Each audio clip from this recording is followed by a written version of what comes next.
Mike, I don't know about you, but it seems like producer Scott just totally censored our totally reasonable conversation about bourbon. Yep. Somebody's got to do it. That's right. Ladies and gentlemen, boys and girls, welcome back to Basketball Conference, the ACC Football Podcast. My name's Joey Weaver. He's Mike McDaniel. Mike, week 1 in the books. Saturday Night Live. We are live. YouTube.com/@the ACC Football Podcast. Shout out to the folks here in the chat with us, hanging out, helping to join in the conversation. It is 11:36 p.m. on the East Coast. We just saw Georgia Tech, Georgia State wrap up. Shortly before that, not as an ACC game, but it was Notre Dame and Texas A&M wrapped up as well. So Damn good. all the ACC's action that was going to be wrapped up by the end of the day Saturday is now done. How are you, sir? How was your day?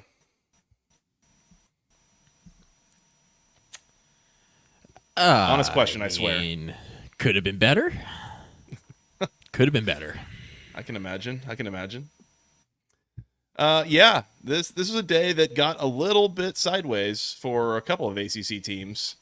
We obviously are going to do that. For those that are new to the show here, one of the things that we like to do on Saturday nights as we go live here is do like a 10-minute rapid recap off the top, kind of quickly hit on every game, and then go back through and kind of deeper dive into them, just so that we got a little something on everybody, and then we'll have some much more as we go on with the show. Looking forward to this iteration. Yep. Are you ready? As ready as I think can I'm be. ready. Say, Mike, anything else before we hit the rapid recap? I'm ready. In 3, 2, 1. Let's start on Thursday. North Carolina 19, Minnesota 17. Mike, I'm feeling pretty good about my under 7.5 pick. Feeling okay about the miss a bowl game pick for North Carolina. Max Johnson broke his leg, and not good. That wasn't good, so he underwent successful surgery. He'll miss the rest of the season. Really feel for him. He wasn't good before that, though. He was not, and He was having a hard time.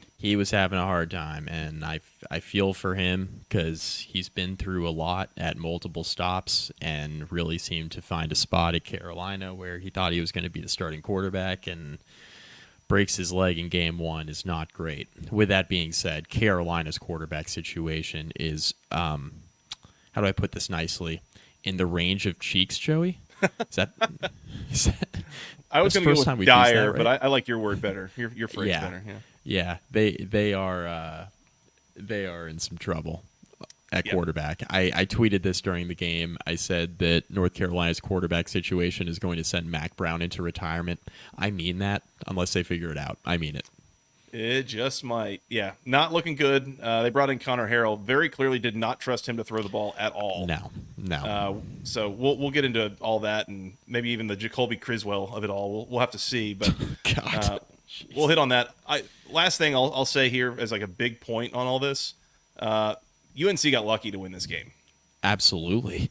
They probably should have lost this game. They were lucky to win it. So hey, just take your win and move on, and let's see if we can get to this is I think this might be a drive for 6 situation for North Carolina, Mike. We'll have to see. I mean, we'll map it out, but yeah. NC State 38, Western Carolina 21 in a game that was way closer, way more competitive than it ever should have been. Congrats on the win. You had a really good fourth quarter. It just took a while for anything to get going for NC State here. They need to thank their lucky stars that Casey Concepcion is on their offense, because if he was not, they would have lost this game as a 33-point favorite. So I just want to put that out there. KC trying to win that game on his own, and he almost had to. But, again, good fourth quarter for the Wolfpack. They get the win and survive and move on. Wake Forest 45, NC A&T 13. That was pretty quick and easy, no problem for Wake Forest. Moving on to Friday, Duke 26, Elon 3.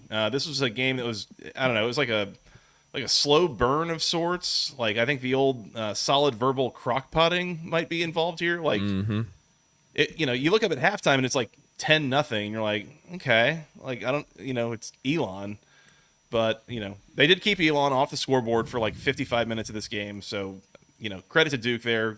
Week 1 got the win. Didn't have to show too much. Malik Murphy looks like a guy so far. Yeah, he's good. I don't know about the rest of the team, but he's pretty good. So that's where we're at there. Later in the evening, TCU 34, Stanford 27. Game was cracked out. Yeah, I mean, just, from the Stanford standpoint, I was impressed with the way that they hung. They made some plays. They caused TCU some problems. That defense looked pretty decent, I thought. TCU super sloppy in this game. Oh, and the fumble before half. What are we doing? Yeah, just pretty ridiculous stuff from TCU at times. And ultimately, Stanford ran the cover play at the very end of the game. So shout out to the Cardinal. Yeah, they could not really stop Josh Hoover, and TCU kind of got in their own way for much of this, but good on Stanford for putting up a little bit of a fight at least. Yep. All right, on to Saturday. I guess we got to start with number 19, Miami 41, Florida 17. Goodness. Feeling better about our Miami ACC champion picks so far, I think. Yeah, feeling damn good about it because we're just going to move on to this one right now. Georgia 34, Clemson 3. Buddy. Big yikes. Big yikes. That's why we're feeling particularly good about this. Yeah. Yeah, tough scene for Clemson. I mean, they hung the first half. It was 6-0 at halftime. I mean, that defense did all that it could to try to keep them in the game. That offense did not do a whole hell of a lot. And by the way, I'm starting to think Cade Klubnik kind of reminds me of someone that Clemson fans very familiar with, and I don't think they're going to like it. I'll come back to that when we get to that game, but there's a comparison I'm going to draw that you're probably not going to love if you're a Clemson fan. Does it rhyme with Helly Spryant? Ding, ding, ding, ding, ding. There it is. Vanderbilt 34, Virginia Tech 27 in overtime. Mike, your thoughts? Shoot me into the sun. Moving on. Louisville 62, Austin Peay nothing. Good job, Louisville. It's exactly what you needed to do. Pittsburgh 55, Kent State 24. This game was close until it wasn't. Yeah, this game was looking like it was going sideways in the third quarter. I think it was a one-score game. It was what's going on here? And then Pitt hit the gas in the fourth quarter and won the game. So good stuff. Yep, fair enough. Speaking of games that were close until they weren't, Cal 31, UC Davis 13. It was 14-13 at halftime. UC Davis pretty decent FCS school, and tried to be moderate to decent FBS school in this game. Yeah, I think we probably underestimated UC Davis in the preview. I mean, I think looking back on it, I think they are a top 15 FCS team. So there's definitely some punchiness there. Yeah. So good on Cal to get a hold of that game in the second half and kind of get some separation there. Yeah, at one point in the game, Cal was leading, but they were still being outgained. I was like, what's going on here? I tweeted it from the podcast account. Moving on. Yep. Syracuse 38, Ohio 22. Another game that was fairly close there for 2.5 quarters or so, and then again Syracuse kind of able to hit the gas over the final 20 minutes or so.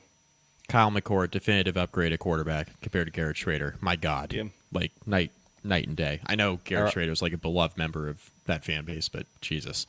Arondé Gadsden back. Yep. Damn good. All ACC 7 for 108 and a touchdown. Yeah, that'll do. This Virginia game. Oh, go ahead. Sorry. Yeah. I will say Kyle McCord stylistically different from Garrett Schrader. Way different. You might notice that Garrett Schrader, heavy running quarterback. Kyle McCord, 5 carries for -1 yard. Not the runner. Let's put it that way. Slightly different game plan there. Virginia 34, Richmond 13. This game just ended. They were in a lightning delay. I live about an hour from UVA, and the storms rolling through here tonight were not very good. So that's what happened there. Calandria looked good. Yeah. Virginia took care of business here. I mean, got some separation by halftime, and really it was never all that close. So good start for Virginia for sure. SMU 59, Houston Christian 7. Good thing that Houston Christian's inclusive because that's about all they had going for them in this game. Lost by 52. Yeah, not a lot to speak of. Much better SMU. Good stuff. That's what you need to be doing in these early season tune-up games. Come on. Georgia Tech 35, Georgia State 12. Joey, I saw a good bit of this. It was in the quad box of that Notre Dame game. Slow start for the Jackets. Really turned it on the second half. I basically went exactly how you and I thought. Unfortunately, Georgia Tech covered, which I had Georgia State plus 20.5. So not great, but neither here nor there. So if you had it at 20.5, it wasn't really going to matter anyways. But Georgia State did go for 2, had it, and a receiver dropped it, and that would have made it 21, which depending on when you got the number, that makes all the difference in this spot. Yes. So, tough beat if you don't get that ticket home. Very, very vanilla game plan from Georgia Tech. I think I mentioned to somebody in the fourth quarter, I was like, I don't think I've seen the defense blitz once in this game. Like, it's just constant 3- and 4-man pressures. We did see an old friend, Christian Veillard, was the quarterback for Georgia State. So shout out to Pitt and his old home. So name that washed-up Pitt quarterback, right? Yeah, but ultimately this was a survive your hangover game, and Georgia Tech did that, and that's really all I can ask for. Survive, advance, move on. Yeah. They will be headed to the Carrier Dome next weekend, which is another flavor of terrifying for Georgia Tech fans. That'll be a big one. Sure will. We did that in 9 minutes, Scott. How about that? Mid-season form, baby. Mm-hmm. That was actually well done. You spent way too much time on UNC, and you got it back together. Good job. Thank you. Like riding a bike, baby. Sped it up. There we go. Sped it up. That rapid recap brought to you by Section103.com, the internet's premier place for all things wonderful Georgia Tech apparel.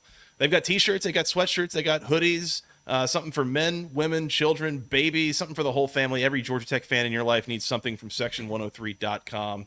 Use promo code GOACC for 10% off your first order.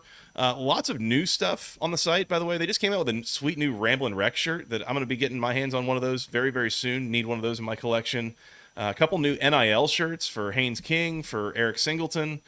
So go check out Section 103. And by the way, anytime Georgia Tech wins big games, it seems like they're very willing to give out discounts the day after the game. So make sure you follow them on social media to make sure you know when those discounts are happening and for how much. Once again, use promo code GOACC for 10% off your first order, Section103.com. Really appreciate Steven and the gang for their support. Can we just get this over with for me, please? I figured you might want to start here. Okay, just so I can enjoy the rest of the show tonight. Yep.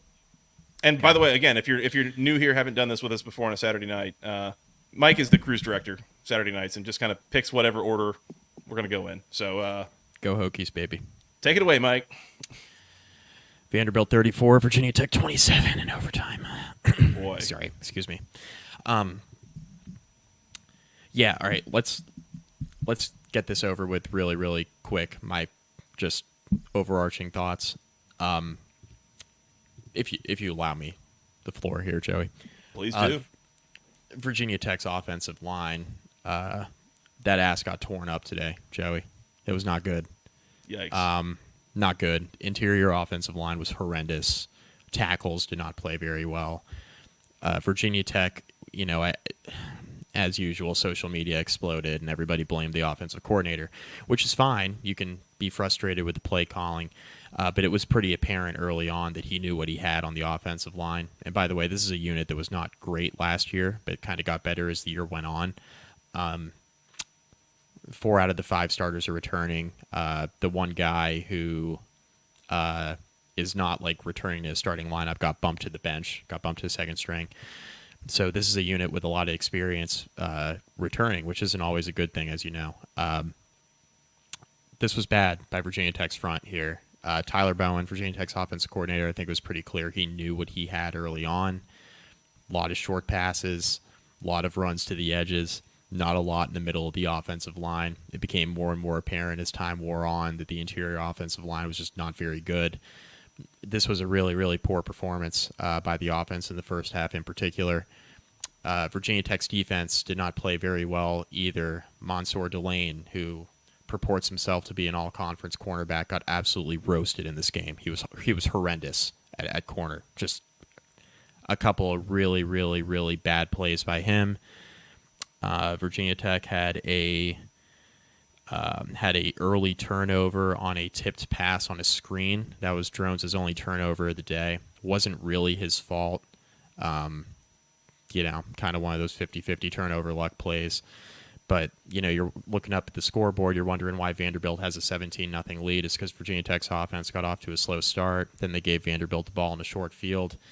And Vanderbilt had a great game plan. They sucked the life out of the clock. Turkey for me, turkey for you. Let's eat. Yep. Great game plan. It's perfect. Great game plan. Taking the play clock inside 10. running the clock way down. Virginia Tech came storming back in this game, as I think we all kind of anticipated they would. They played a lot better in the second half. They actually took the lead at one point, 27-20. And then, the defense had been getting stops for most of the second half, and then they stopped getting stops when the game actually mattered. We knew that was going to happen. Promptly led up the touchdown drive right after Virginia Tech took a 27-20 lead in the fourth quarter. Literally all you needed to do was get a stop, and you're probably going to escape with a win. You couldn't do it. Offense got the ball back with plenty of time remaining. It was like 2.5 minutes to go, plus timeouts. Virginia Tech promptly went 3 and out. The most egregious part of this game that I haven't even mentioned yet is Virginia Tech gifted Vanderbilt 3 points on what can only be conceived as a coaching error. Virginia Tech's coaching staff, I'll get into this again in a second, they got totally outcoached by Clark Lee and his new Vanderbilt staff, which is really troubling considering the tenure that Clark Lee's had at Vanderbilt so far. I think he's done a pretty good job of turning over his staff and who he brought in, and bringing in the entire New Mexico State staff seems like a pretty good idea considering how good they were last year. But Virginia Tech had a penalty in this game. There was a point in the third quarter where Vanderbilt was lining up to kick a field goal. They committed a false start. They were on the fringe of field goal territory. They committed a false start, which knocked them out of field goal range. Sent their punt unit out, which ended up looked like a gigantic stop for Virginia Tech as they were trying to claw their way back into the game. Virginia Tech sent their punt return unit out with 2 number zeros on the field, both a return guy and an up man on the punt return. That's an illegal substitution penalty, and that's 5 yards. Vanderbilt was back in field goal range, and they made the field goal. So you're thinking about Virginia Tech's late touchdown. When they went up by 7, they actually would have gone up by 10 and would have still been in control of this game. So that kind of stuff is very week one-ish, but very frustrating if you're a Virginia Tech fan and you've seen this coaching staff kind of burn you on some game management stuff before over the first couple of years of the tenure. So that was really, really frustrating. But just like on a broader note, and I just mentioned this, but the broader note is, Virginia Tech got outcoached here, and it's really disheartening going into year 3. I think a lot of the reason why Tech fans had expectations the way that they did going into the year is because they saw how the team performed the latter stages of last year and provide a lot of optimism. I think the optimism was justified, but Virginia Tech is still in this position with this coaching staff where they lose games that they shouldn't. And I mentioned this on the preview. I mentioned this with David. I mentioned this with you guys on the full conference preview. Virginia Tech loses games that they shouldn't, and this is one of them. So do I look at this roster and think they're not talented? No, I think they'll be okay. Do I think that, do my expectations get greatly hampered throughout the rest of the year because they lost this opener to Vanderbilt?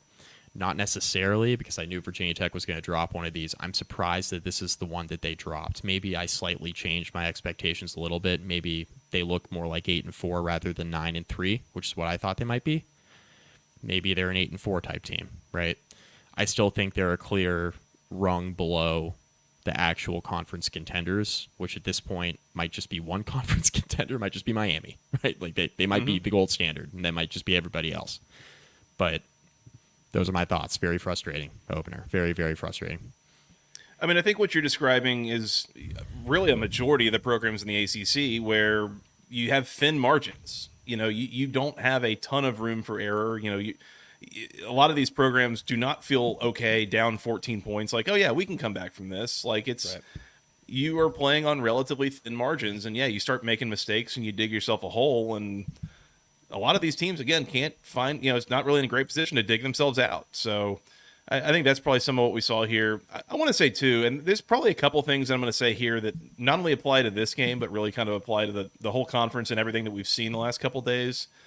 Couple things. Number one, there was a ton of just week one nonsense, like all over the place. I mean, and you got to realize these teams very much figuring out who they are, what to do, and what's their identity, and like all this stuff. So there's that, and I think some of that was here, and maybe on some level that's kind of what we saw where Vanderbilt was doing some different stuff. I think especially on offense than what we're used to seeing. And Diego Pavia comes in from New Mexico State. He's a tenured veteran. He's played a lot of college football, and I think they were running an offense, and I don't know that the Hokies were ready for it in the first half. And I think that's what you saw was they were able to start moving the ball and rack up a few points. And I mean, the Hokies made some adjustments at halftime, but it was, I won't say it was too late, but again, you had dug yourself a hole here and you're down 2 touchdowns at halftime. That's not ideal. Perfect. Yep. Yeah. So there's that.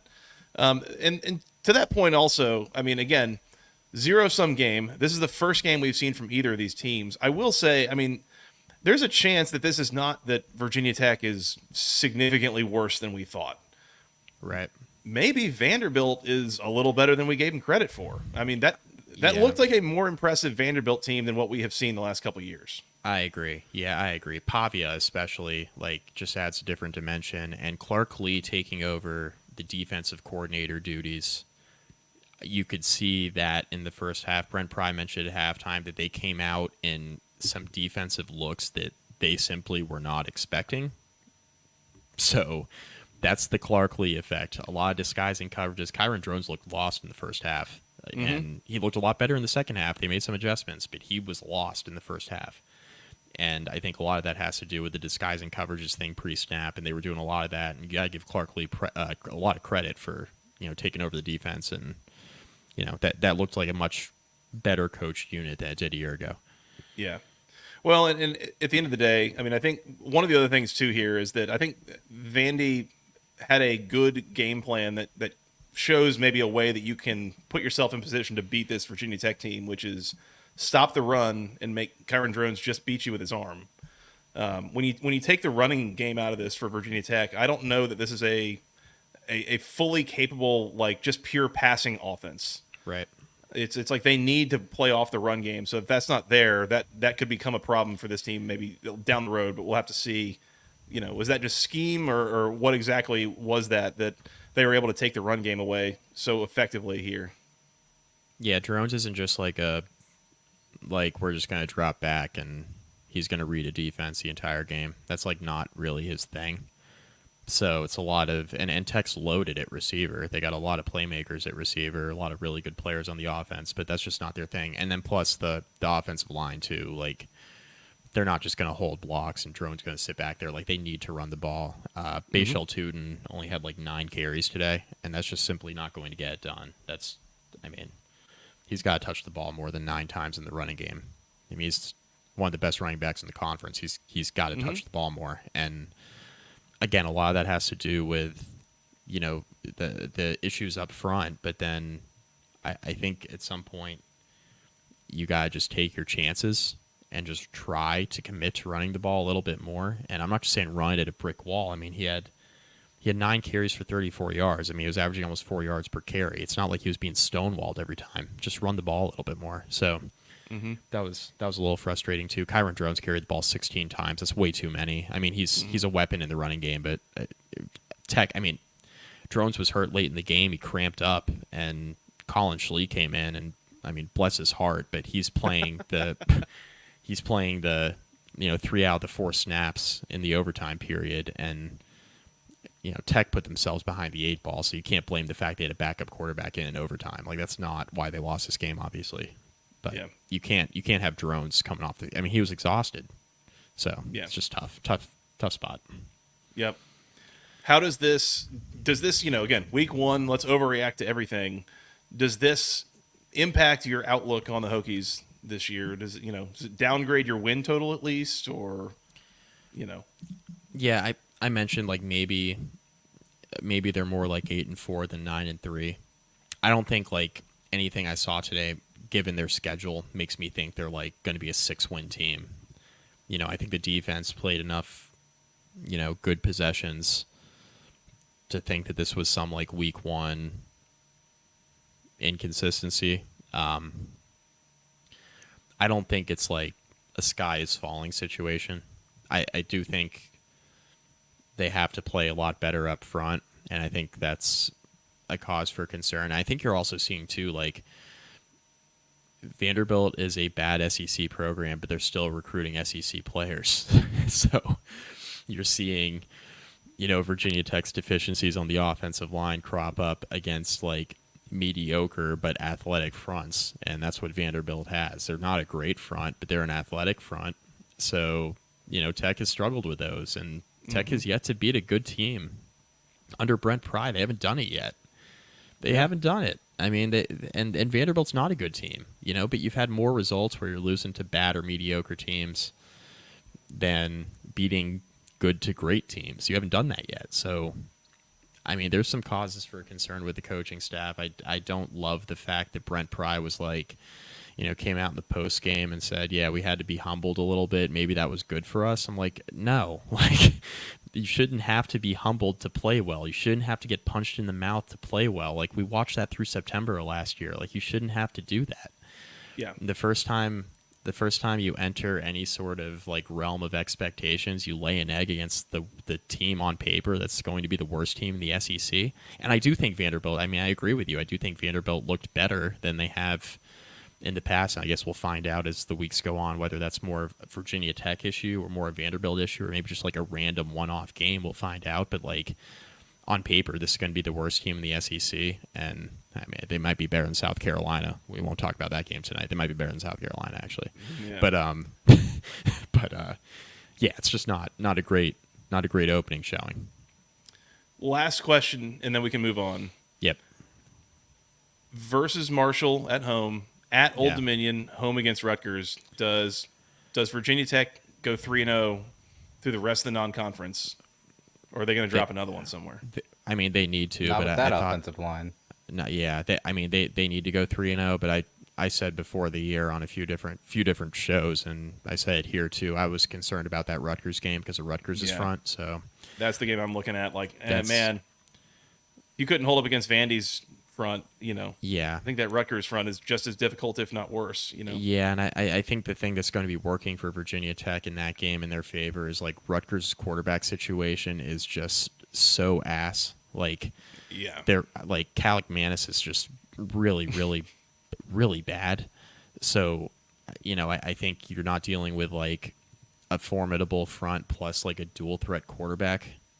You're dealing with a formidable front, and if you just like figure it out and score like 3 times, could that be enough if you stop the run? Maybe.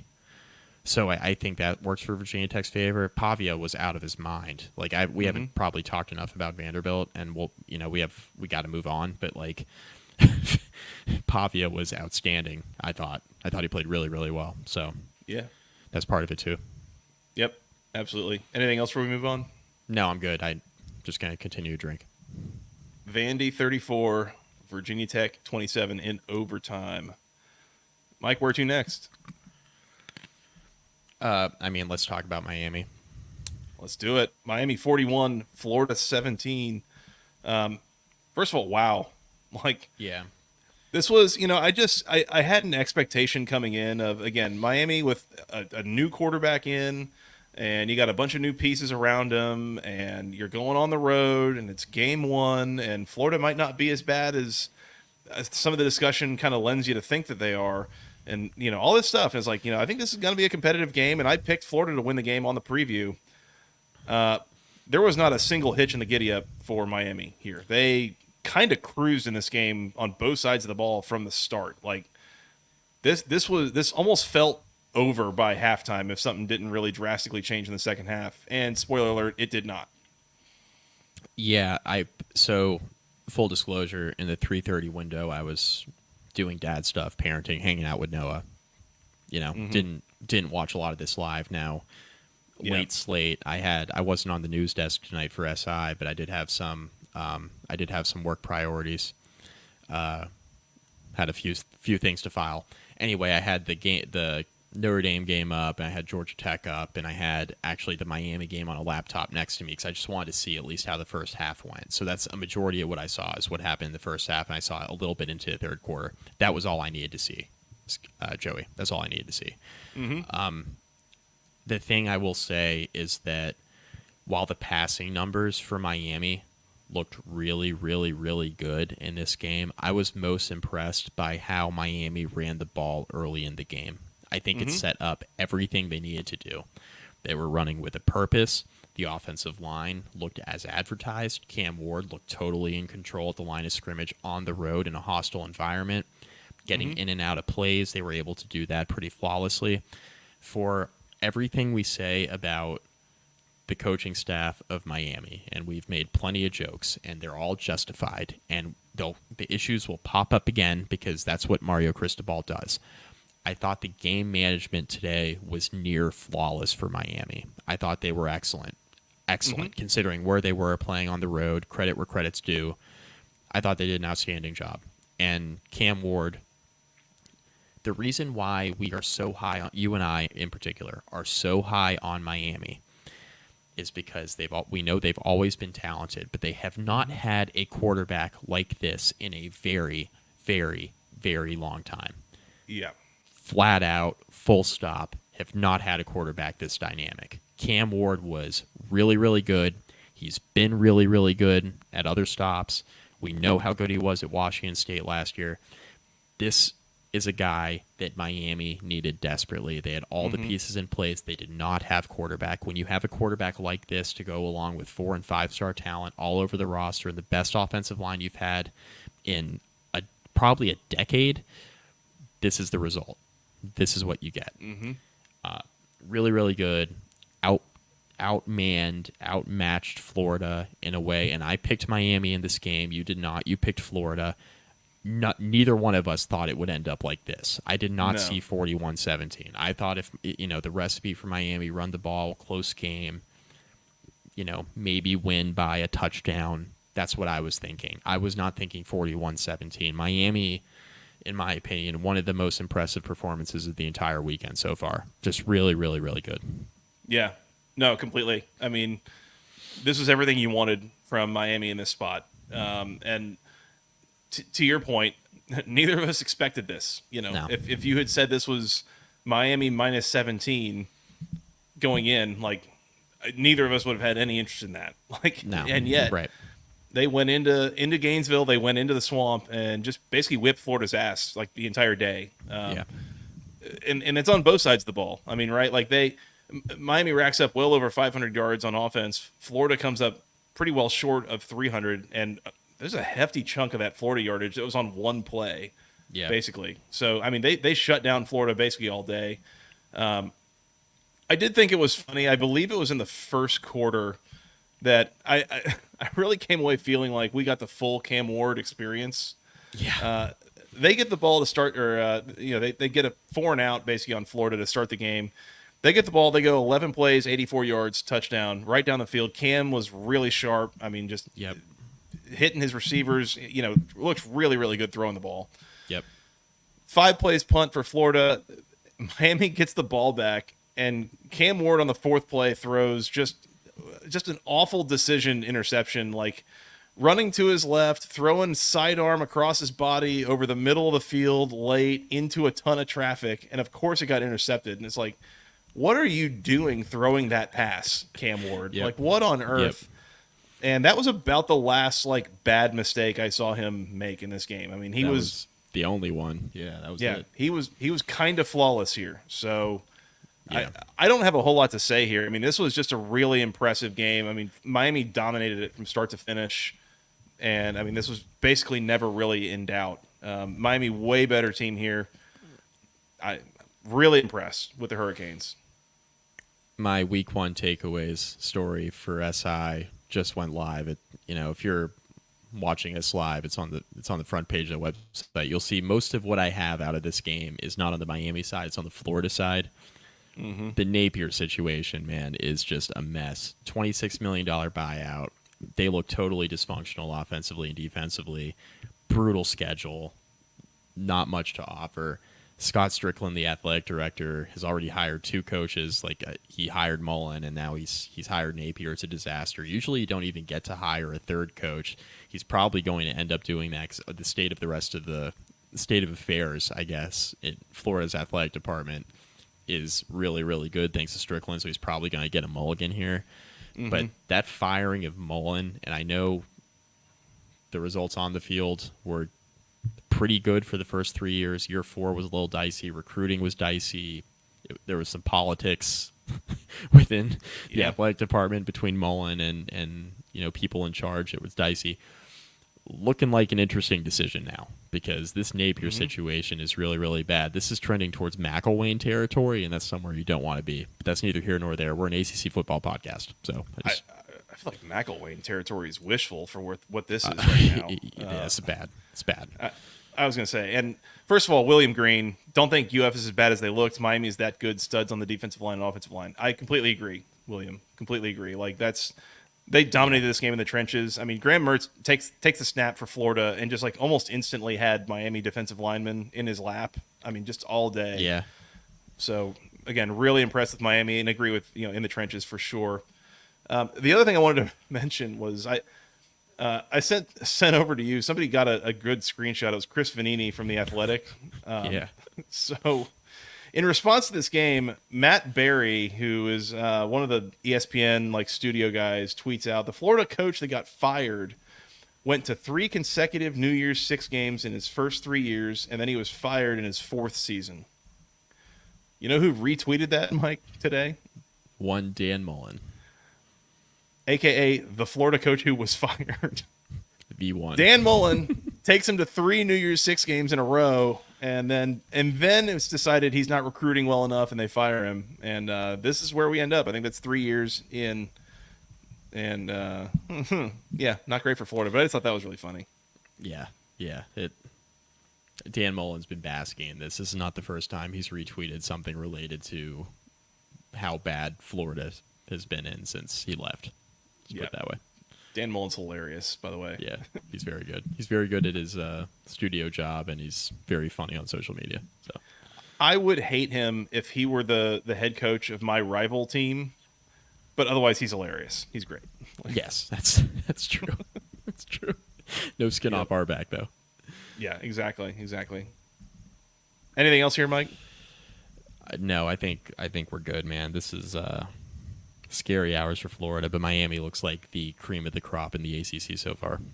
Pretty cut and dry. Miami 41, Florida 17. I mean, there's only one place naturally to go next, and it's going to bring you no pleasure to report. Number 1, Georgia, 34. Number 14, Clemson, 3. Brings me a little bit of pleasure. Because I had Georgia locked up on the preview podcast. There's that. Okay. But yeah, that's it. But that's about where it starts and ends. Yeah. Getting a graduate degree? What's going on? No, not from there. Maybe not at all.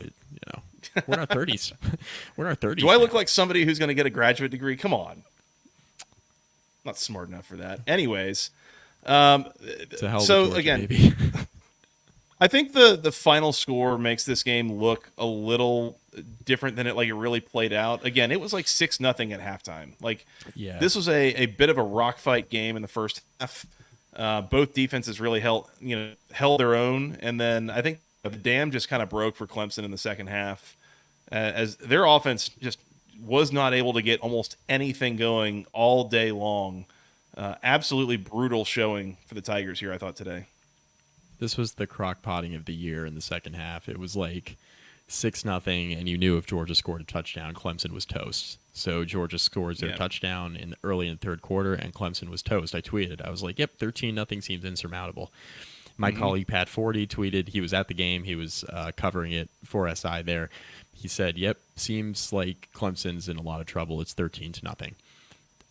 Clemson, under Dabo Swinney, has not scored a touchdown against Kirby Smart in these Clemson-Georgia games. Still have not scored a touchdown. Cade Klubnik, I thought, played okay in the first half, but I think it was Matt Connolly from On3 tweeted this. You look up and you feel like he played pretty well, and he had 76 yards passing. It was kind of a mess. Pretty unremarkable, is the word that comes to my mind. Yeah, unremarkable, average, mediocre. I wrote for SI, it's a referendum on Dabo Swinney's double down of his culture and not take transfers. You can do better than this. Klubnik is a 5-star you missed on. It's fine. It happens with top programs all the time. It's just that when they miss on top prospects like this, a quarterback, they go and they get another one. And Clemson refuses to do that, so here we are. Clemson fans seem like they want to, point blame at Garrett Riley. This has been a problem before Garrett Riley got there. We can pass some blame to him if you'd like. That's perfectly fine because Klubnik has not developed. But it also might just be a Klubnik thing, right? It could just be a Klubnik thing. You missed on Klubnik. You missed on DJU. Some of that has to be chalked up to development. Some of that was done before Riley got there. Some of it was done afterwards. this is just not. This is not sustainable. Clemson is looking like they're going to be a 3 or 4 loss team again if they continue to play offense like this. Mm-hmm. They're not going to be facing defenses like Georgia every week in the ACC. We know that, but this is like an 8 or 9 win program. That's what they are now. They're pretty average. They're talented, but as far as like how they're coached now, they're average. Until they want to figure out the quarterback position, they're just going to continue to be in the spot. Dabo is totally fine with tanking his career because he wants to just double down on this culture thing. Nobody cares. Just go get transfers. Like, what's wrong with you? It's just like voluntary. Like, the reason why Saban, and I've said this a million times, the reason why Saban is the greatest coach to ever live is because when he saw that college football was changing and you couldn't just run the ball in I formation and single back all the time, and you couldn't run like spread off, you had to run spread offense. He adapted. Mm-hmm. He adapted. And, the fact that Dabo refuses to adapt, I think it's a referendum on everything he's about. This guy's a multiple-time national champion. He's a great coach. This is turning him into like a good coach, right? Like, they're only ever going to be so bad under Dabo, but this is just ridiculous. There's no reason for him to do this, and he just decides that this is going to be the thing. And that's my takeaway from this game, because that's all that matters. Anytime they play a team like this now, they get blown out. We wouldn't have been talking about this 5 years ago. It would have been a shock to us if they lost a game 34-3 like this 5 years ago. It would have been a shock. Now it's just the norm. So the thing that, and I had a couple of folks in Atlanta who made this point earlier in the week, we realized that these two teams played in the opener 3 years ago, right, up in Charlotte. And at that point, Clemson was a 3-point favorite going into the game. And it was a 10-3 ball game. The only touchdown was a pick six that DJU threw that was run back to the house by Georgia. Yeah. 3 years later, Georgia is a 14-point favorite going into the game and wins by 31. By the way, that Georgia team 3 years ago won a national title and then won another one. And I'll say this, I'm not so sure that this Georgia team is as good as those were. So was this result really about Georgia being that much better, or is this evidence that Clemson there's a backslide going on here? Both. And that's really where I come up with, right? This is not the Clemson program that it used to be. And it's still got the same head coach, but you've got a new defensive coordinator. You got new offensive coordinators. Like, you have, as we've discussed at length here, you have refused to keep up with the Joneses in the sport of the way that people are constructing rosters. And you get to a point where at this point, if you miss on a couple of high school evaluations, you have no way of fixing that. You're just stuck with underwhelming players on your roster for 4 years. And like it or don't, but other people have ways to get out of that. And at that point, you're fighting with one hand tied behind your back. And this is what happens is you go play one of the best teams in the sport, and you don't look like you have any way of threatening them. Yep. So, yep. And I mentioned this to you before, like, Dabo does this thing, Joey, where he's like, oh, culture. Like, I don't want to upset the culture in the locker room. And like I've said a million times, a lot of the guys he would be in the transfer portal are guys that he recruited on the trail. He recruited them out of high school. So they were good enough culture-wise 2 years ago, but not now. Because now they're transferring out of where they were at. Right. It doesn't make any sense. So I push back on that, and that's an angle I haven't heard a lot of people say. They're just like, oh, he just doesn't like transfers. What I don't understand is the other side of that, the fact that like he would be going after the players he's already recruited before that were good enough for his culture out of high school. Now they're not good enough now because they're in the portal. Doesn't make any sense. Yeah. Yep. You and I mean, we've talked numerous times. I've always had my reservations about labeling Dabo as a great coach. I've had my issues with that, and I think some of this is why. You get a couple of these assistants that leave. You get a couple of great players that leave. I mentioned in the rapid rundown, rapid recap, whatever we call it. Cade Klubnik starting to give off some pretty strong Kelly Bryant vibes here of a guy who's he's fine, but he ain't going to carry this team to a win as far as from what I've seen from him. I don't know how much of that is just, again, kind of some shell shock maybe of, you keep making mistakes and having to pay for them. You keep getting hit, like that kind of thing, versus he's just not developing, versus maybe just not that good. And again, another missed evaluation kind of thing. I don't know, but I'm with you. I mean, this is another 8-4, 9-3 kind of Clemson program, it seems like. And in a lot of cases, I mean, a team going 8-4, 9-3 sounds really good. But when you're a Clemson team that's won multiple national titles in the last 10 years under this same head coach, it's fair to expect more. So I don't know. Yeah. We'll see. Not a good start for the Tigers, though. Not good. Not great. Georgia 34, Clemson 3. First of all, shout out to all the people watching live, youtube.com/@the ACC Football Podcast. We're showing 67 live viewers right now. Really appreciate the people showing up.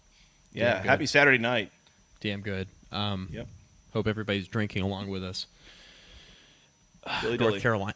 Yeah. North Carolina 19, Minnesota 17. Mm-hmm. Joey. This game was off. This game was awful. This game was awful. A mess. Dude. This game was bad. A mess. It's one of those games where like you're really happy college football's back, so you watch it. It was so bad. And you start watching it, and you're like, "Wait, this is what I missed? Like I thought this was good." And this was a bit of a tough watch at times. Yeah. I mean, let's get the good out of the way first. Amari and Hampton, 30 carries. It took him 30 carries, 129 yards. Speaking of dudes trying to win the game by themselves, literally, because Carolina literally had nothing else. They didn't have anything else. Max Johnson, so we mentioned he broke his leg, so I had surgery.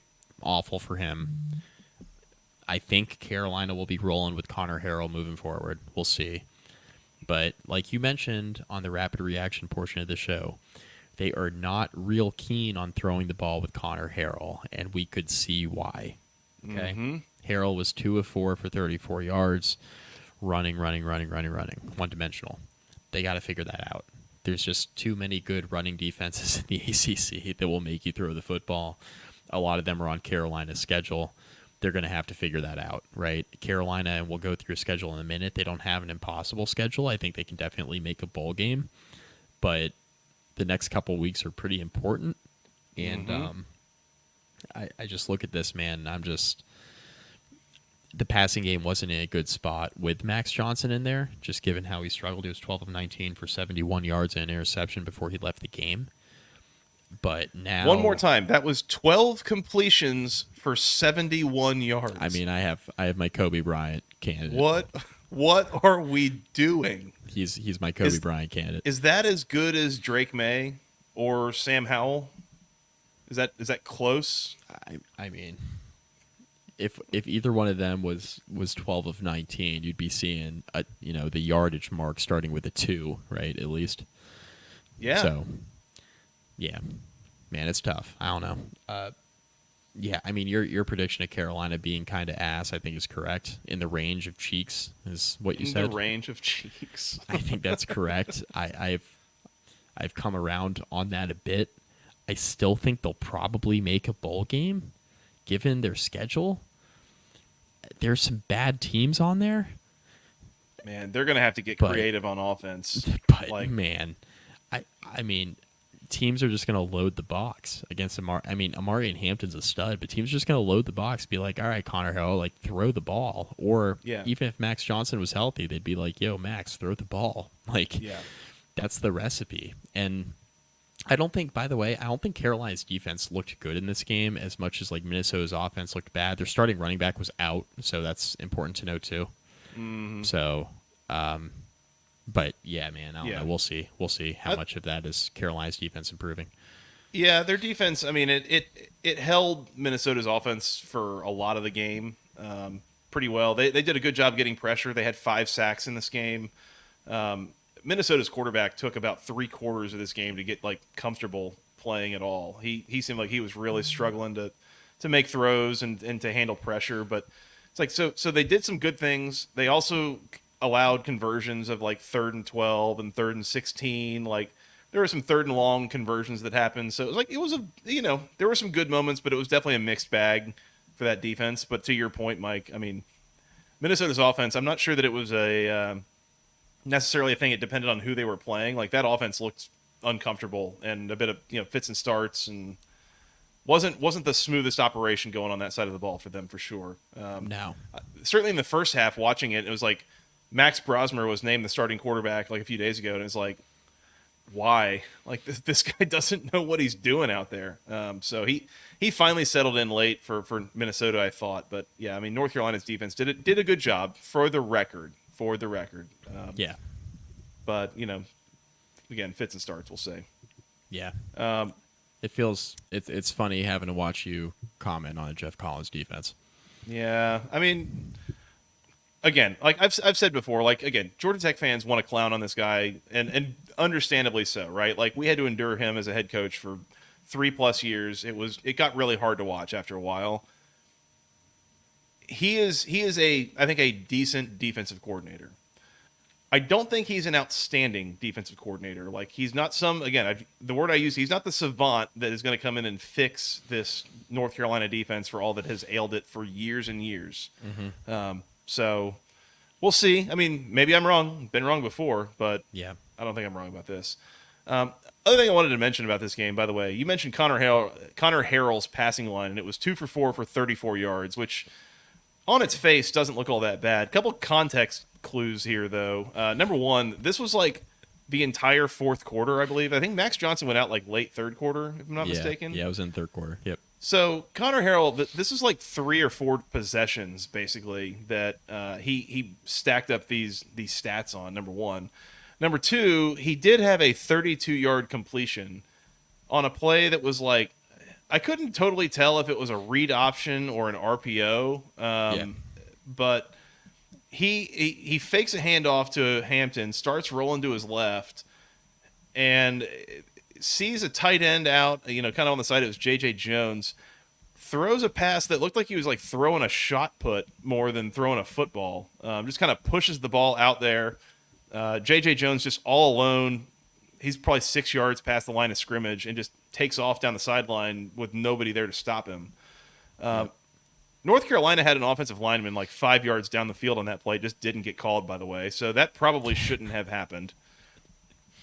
Minnesota also, by the way, kicked a field goal at the end of this game, did not make it. So I felt like this was a lucky win for North Carolina. And again, we'll see when you go a full game where it's either Connor Harrell or I think Jacoby Criswell is the other one who I think he was at North Carolina, transferred to Arkansas, and then transferred back, if memory is serving. So we'll see what they pull together. But yeah, they're going to have to come up with a full game plan of whatever they trust these guys to do. And there's a certain sick, disgusting element of me that like wants to see what they come up with, because like I don't know what the plan's going to be if they just don't trust him in a 3-point or less game in the fourth quarter to throw the ball at all. Like I don't know what the plan is. Yeah, and they're going to have to just figure that out. And I think part of it too is you weren't anticipating having to use him. So now maybe with more reps with the ones, maybe he's got a better understanding of what he needs to do in the passing game. Right. I think if you're a Carolina fan, that's what you have to hope for. But I just think as a observation that you and I made, it's just not. I don't think it's an ideal situation for them to be in, because if you just considering what Max Johnson looked like passing the ball, like if you weren't able to beat that out in camp with your arm, are we now expecting you to, step in and the passing game just be fine? I don't see it. So.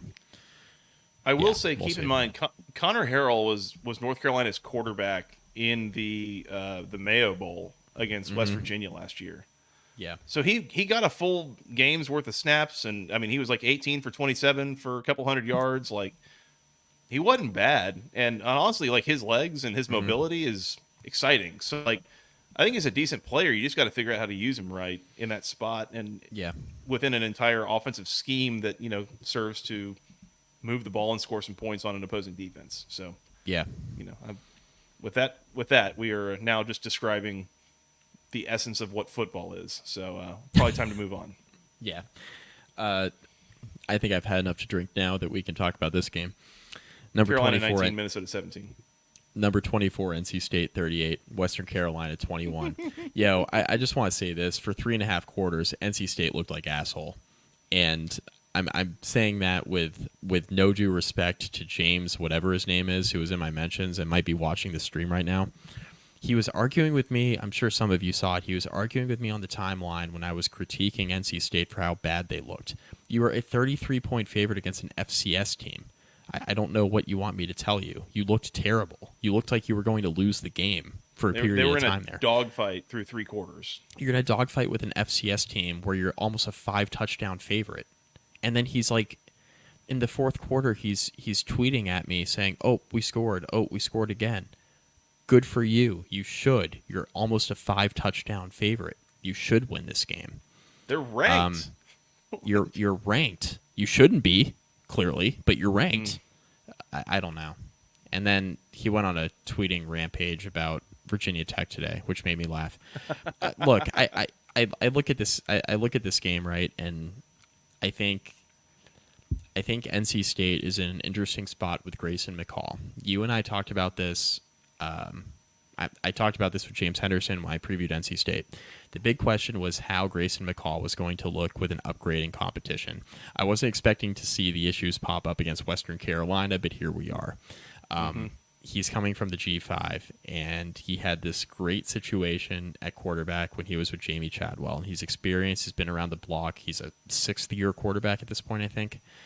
And the thing that's interesting to me is that, yes, he was a little banged up last year, but you're now a couple years removed from being in the Jamie Chadwell system, and you don't look particularly good at quarterback without Chadwell in that gimmicky offense. Just something to monitor. Maybe it's just a one-game thing. It's week 1 for everybody. We'll see. But the results last year weren't fantastic at Coastal. I know he was banged up, but the returns were not great. And he comes over to NC State, and at times during this game, he looked a little bit questionable. That's all I'm saying. Yeah. I think NC State will be fine. I think they'll probably win 7, 8, 9 games. They'll be in that group with several teams to be in that category. But I don't think they're, and maybe I end up being proven wrong by this, I don't think they're a serious threat to contend for the ACC title like some of their fans seem to think. I don't see it. That's my takeaway. That's my week 1 overreaction. I don't see it, Joey. Yeah, week 1 overreaction. Good label on that. I'm kind of with you. And I mentioned, again, a little bit of skepticism of, as you mentioned, a guy who came from a specialized offense that might be extra quarterback friendly, kind of wacky to defend, that kind of with a certain 1-out-of-1 play caller, offensive coordinator, head coach guy, and Jamie Chadwell. And you do that all against Sun Belt competition, and you build a name for yourself, and you got Coastal Carolina ranked, and you were National Freshman of the Year in 2020, and all this stuff. And so then you're transferring in here to NC State, and it sounds good. It's like, oh, I know that guy's name. He's a good quarterback. But, how does that translate? And is this truly a silver bullet? And what I saw from Grayson McCall, especially in the first half of this game, was this guy's not comfortable at all. And I mean, there was a moment where there was the interception that he threw on the day. There was just a miscommunication, basically. It was an option route. And, that's fine. Yeah, but fine. So things like that happen. Again, that was game 1 nonsense that we mentioned earlier. That happens. But the box score looks good, Joey. The box score looks good. It looks like box score looks good. But if you watch the game, it took. You're coming out with questions. It took a while. Yeah, it took a while. It's not even the interception, like you said. The interception, I don't. That happens. It's a miscommunication. It was a bad pick, but it's is that all on McCall? Maybe not. It's the other stuff. It's just they were showing replays of guys running open in the middle of the secondary that he was just missing, not even looking at to throw to. And it's just that kind of stuff. I'm what in the world? There were a couple throws that were just off target. I mean, it didn't look good. And You do that against an opponent like Western Carolina at home, like it doesn't get a lot easier from here. So I get nervous about what does that look like long term. Time will tell. Again, week 1 overreactions, that kind of thing. Jordan Waters, by the way, transfer from Duke, came in. He struggled in this game, and some of that might have been blocking, but again, I don't know if first game nerves or what it is in a new spot, but it seemed like he was really struggling to see his blocks in front of him. Difficult scene there. Casey Concepcion, again, tried to win this game by himself, almost had to. 9 catches for 121 and 3 touchdowns. He was there all day long. Outstanding. Yeah, what a guy, what a player for him, for sure. It was technically Western Carolina led this game through 3 quarters. Now, NC State scored on the second play of the fourth quarter, to take the lead, and then they scored touchdowns in their final 2 drives as well, and kind of were able to put the game away that way. But again, if I had told NC State fans on Thursday morning, you're going to be losing this game when we change from the third to the fourth quarter, you probably don't feel very good about that. That's not the way. And we talked about, again, you got Tennessee next week. And the goal here was maybe just stay healthy, get your starters out of there by the early mid-third quarter and get ready for next week. You didn't have that luxury because you're still just trying to win this game. And it took a full 60 minutes in a lot of ways. So not ideal. Hopefully, again, you got some first game stuff out of the way. Can, have a good week of practice and go beat Tennessee next week. That'll probably happen, right? Not with the way Nico looked today. That's all I'll say about that. Have you seen it on that game yet? That score was awfully nice, wasn't it? Well, yeah. That wasn't where I was going with it, but you're right. It was. I mean, I'm just saying. I mean, what is it? So that's in Knoxville, right? That's in Knoxville. And by the way, Tennessee scored their most points today in a opener or a non-conference game since 1936. So, best of luck. That's all I'll say. Over under 21 points that Tennessee is favored by. I bet it's 18, 17 or 18. 17 was the number that came to my mind, and then I was like, I don't know if that's enough. That Tennessee offense might be runaway freight train from hell situation. I don't know. If you're Grayson McCall, just throw it to Concepcion 14 times, and then just hope that's enough. It probably won't be, but just hope it's enough. 14 times in the first half, and then do it again in the second half, basically. Yeah. Just keep throwing to him. Yeah, set records. What a mess. Anything else here, Mike? No, we can move on. NC State 38, Western Carolina 21. Not the best for the Wolfpack, but survive, advance. Week 1, whatever. Move on. Yeah, we're running out of actual competitive games to talk about, so let's hit this one before we get to the non-competitive games. TCU 34, Stanford 27, and this actually only looked competitive in my opinion, and you mentioned this in the rapid reaction, but this only looked really competitive because Stanford kind of backdoor covered here. This was a game where I thought TCU was the better team, even in the first half, but Stanford was doing enough to hang around. I thought if TCU made a couple more mistakes in the second half, or just kept kind of playing doing this thing where they were just going to shoot themselves in the foot, I thought that Stanford was going to be there. They were going to be ready to take the game, right? So yeah, credit to Stanford here as an underdog for kind of being somewhat in position throughout a bulk of this. Yeah. But games in Charlotte. I forgot about that. I wanted to hit that before we get too far into this next game. NC State Charlotte. NC State Tennessee is in Charlotte, not in Knoxville. So yeah, the spread might be impacted by that for sure. But just wanted to note that. But yeah, I agree, Mike, and yeah, that's one of the things I came away from this is that Stanford, when Troy Taylor took over just last year, I think, and I mean, they had really fallen into a hole at the end of the David Shaw era, and some of the things that they were doing under Jim Harbaugh, a little over 10 years ago, and then David Shaw kept going for quite a while.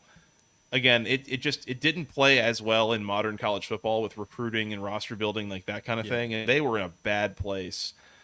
But I think that there is some development that you saw here where I don't know that Stanford is necessarily like a good team yet. They're not. I still don't think they're going to make a bowl, but there is some development to be seen when you go from a team that just like can't get out of its own way, is just kind of a total mess, to a team that, like, if you don't play particularly well, they can give you some issues, right? Like, yep. Lose big, lose small. This is looking a little bit more like a lose small team. Mm-hmm. That again, TCU was very sloppy in this game. Turnovers, bad decisions, just penalties. Like, it was a mess. And Stanford was able to take advantage of those mistakes, which is development. That is growth. So this could be a bit of a frisky Stanford team that, I mean, you imagine all these East Coast teams. There's going to be 4 of them, I believe, that have to, well, maybe 3 of them. 3 East Coast teams are going to have to go out there and play on the farm at some point this season. Yeah.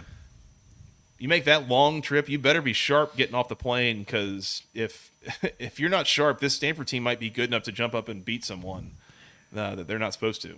Yeah, Ashton Daniels, I think, provides enough of a dual threat to really, scare some teams, right? Mm-hmm.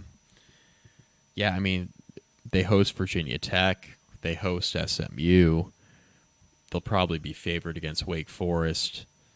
They host Louisville. Like, those are types of teams that are going cross country. So, like, teams on paper that look pretty decent, right, are mm-hmm. heading out to Stanford, right, to Palo Alto. I think Stanford can pick up at least 1 or 2 wins there. That stretch. Mm-hmm. I think they're looking capable enough. I mean, Troy Taylor has his team well coached. I think there's a clear talent deficiency at some key positions, right? And I think we'll keep an eye on that. But, like, Ashton Daniels, I think, has enough going. He's a young quarterback. He's figuring it out. Mm-hmm. They got enough going there that, like, I think they're going to be pesky. I think if a team goes out there, a little bit of a weird, body clock game, I think they're going to catch some teams. So, do I think Stanford's going to make a bowl game? No. I mean, I don't. But do I think they could, like, win 4 or 5? It's on the table if they play multiple games like they played against TCU. Because, mm-hmm. I think TCU is going to be improved from the team they were last year where they missed a bowl game. Like, I think TCU is probably going to be back in, like, that 6, 7, 8 win range. Mm-hmm. Versus, like, the 5 wins they had last year coming off of that national title appearance. I think they kind of total reset, young team, figuring it out. Sonny Dykes is a good coach.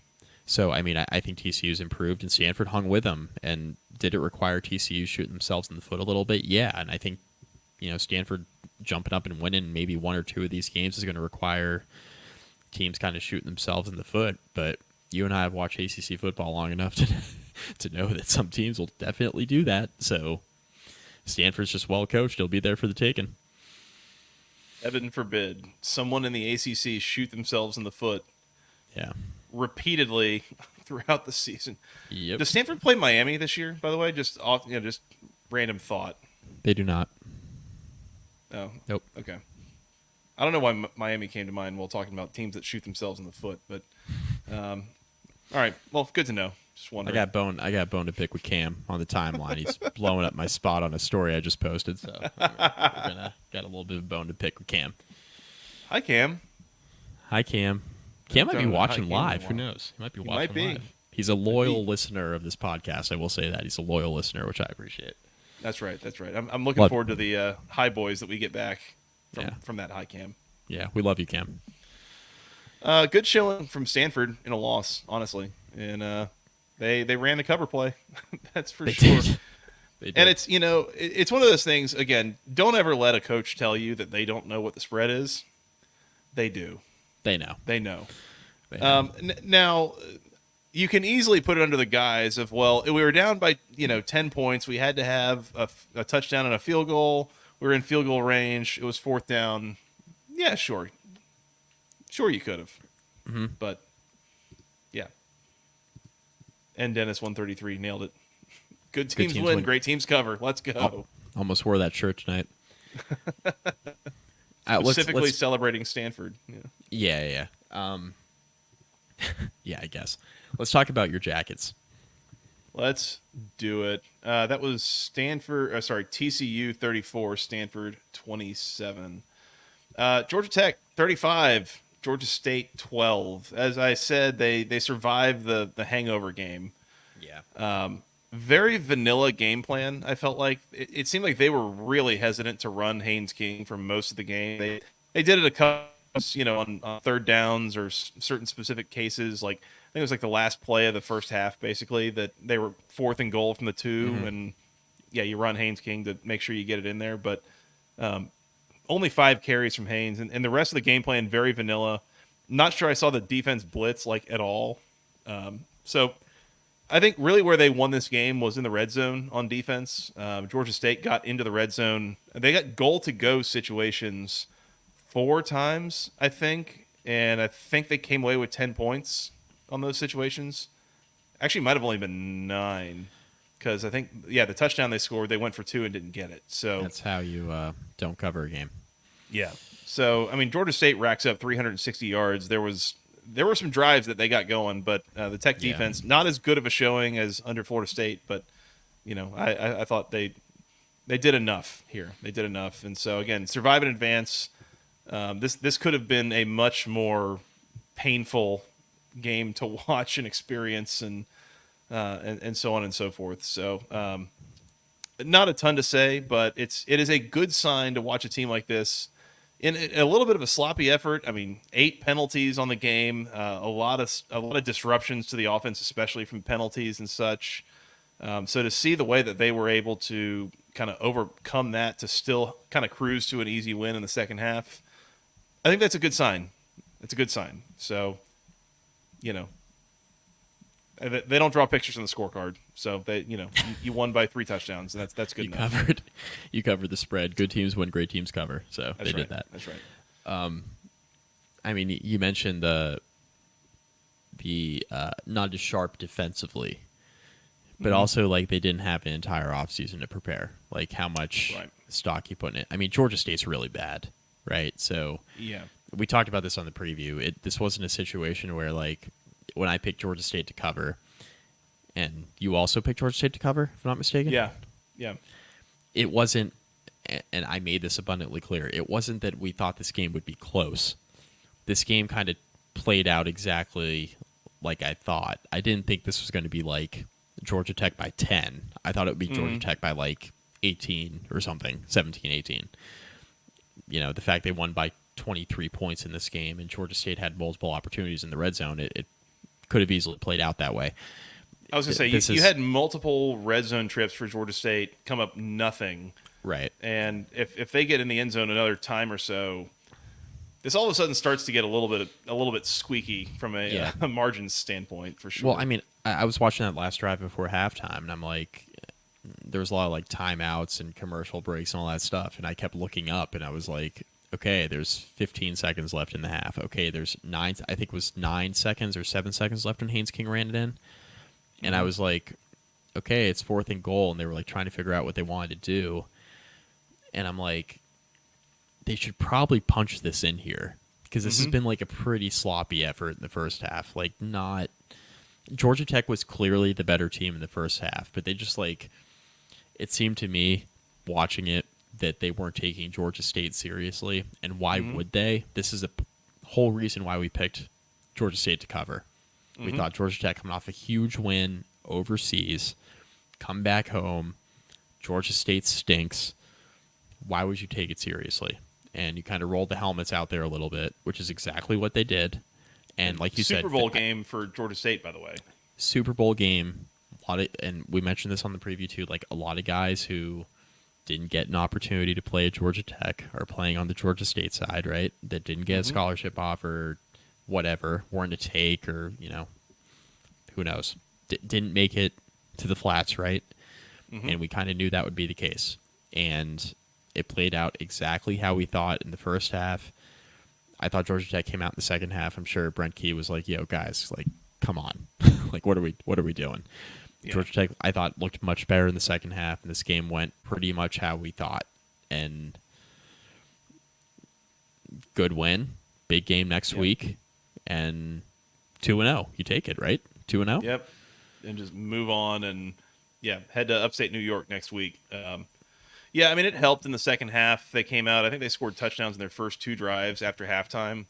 One of them, I think they came out of a timeout or something, and they did one of these things that I think the Rams do a good amount, where they were in this like bunch set, and they ran a reverse to Eric Singleton, and it got a couple blocks. He had a whole convoy out in front of him who were just like looking for people to block, but there was nobody there to block, and he just kind of cruised into the end zone, which was nice. Yep. On one of them, and then the next drive, one play, 52 yards to the house. There was like a little play action that they ran, and it wasn't anything crazy, but Georgia State had a safety that was like fully bought in that was a run play. Yeah. And Malik Rutherford ran right past him.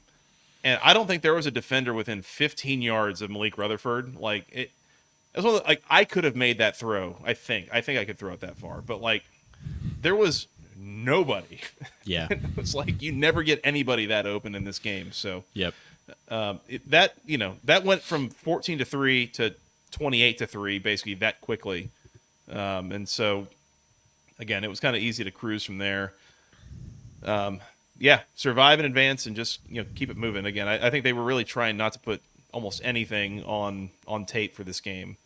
One thing I did want to bring up was I didn't love how late Haynes King was in this game. Georgia Tech got the ball back with final score in hand. Basically, it was 35-12 with like 5 minutes left. Haynes King comes out there to run another drive, and it was like, this is how you get guys hurt. Right, you got a 3-score lead with less than 5 minutes left in the game. You got a backup quarterback that you like, by the way, and who probably deserves some snaps and like that kind of thing. Put that guy in. Like, right. Haynes King doesn't need to be in the game. Jamal Haynes doesn't need to be in the game at that point. Like, you've got other bodies you can use there. This is what your long relievers and your bullpen are for, right? Yeah, is for these situations, cleanup duty, right? Just get the game over with. So I get nervous when I see guys out there in danger of maybe potentially getting hurt. And Georgia State was a little feisty in this game. There was some stuff, and I don't feel like the referees did the best job of managing the game and kind of keeping everyone honest there, for what that's worth. But yeah, yep. Seems like everyone's relatively healthy, so that's fine. The other thing that stuck out here, there was a very weird moment late in this game where Georgia State had the ball. They were kind of in the red zone. Christian Veillard hands off the ball, and I don't know if it was Freddie Brock or who it was for them. It was kind of behind the line, kind of dancing around a little bit, trying to find where he was going to go. Christian Veillard reaches out and throws himself into a Tech defender to try to help blocking. And then immediately doubles over like he's separated his shoulder or something like that. It's like, wait, what just happened there? Like he threw himself into somebody trying to block someone and hurt himself doing it. It was very strange looking, but he went out for a play, came in the next play, so it looks like he's going to be fine. But very strange, very strange looking play for Christian Veillard on that one. So shout out to the former Pitt quarterback there. It's a tough job. Somebody's got to do it. Being the quarterback at Georgia State, right? Yep. We'll take it, Mike. We'll take it. You told me they were going to win by 23 here. That's no further questions. I'll take it and just move on. Take it, move on. That's right. Yep. 35-12, Georgia Tech winners over Georgia State in what has been labeled as the Marta Bowl, I believe. Shout out Jack Purdy from the Rumble Seat, who I believe is the first person to use that term on Twitter, and just everyone ran with it. So credit Jack Purdy from the Rumble Seat. That's his creation. Good for him. We've got hashtag mostly blowouts. Oh, let's get to this first. Mm-hmm. Let's get to this. Is Georgia Tech a conference contender? Define contender. I don't want to do this yet. It's week one. Define contender. Don't give me hope. Great win last week, and they beat Georgia State. What do you want me to tell you? You're a third of the way to bowl eligibility. Let's do that first, and then Yeah, you're more of a contender than Virginia Tech. Is that what we want to do? Do you want to do that? I think maybe honestly the scariest game remaining on the schedule for Georgia Tech right now might be next week. Next week, yeah. Yeah. Next week. In the Carrier Dome at noon. Like Next that, Syracuse, again, we'll get to them in a minute, looked feisty. Weird place to play, nooner, on the road, third straight game, like the whole thing. Like, yeah, I hate that spot so much for Georgia Tech. We'll talk about it in the preview. I hate it so much. Tech probably a road favorite here. I think so, but I'm not sure I like it. And yeah, like I don't, yeah, don't love it. Don't love it.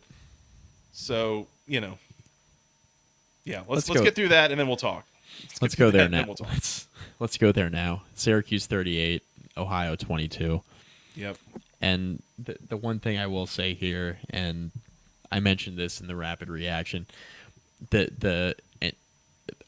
all right, so the stylistic difference, like you pointed out, is pretty vast between what McCord does and what Garrett Schrader did, right, as a running quarterback.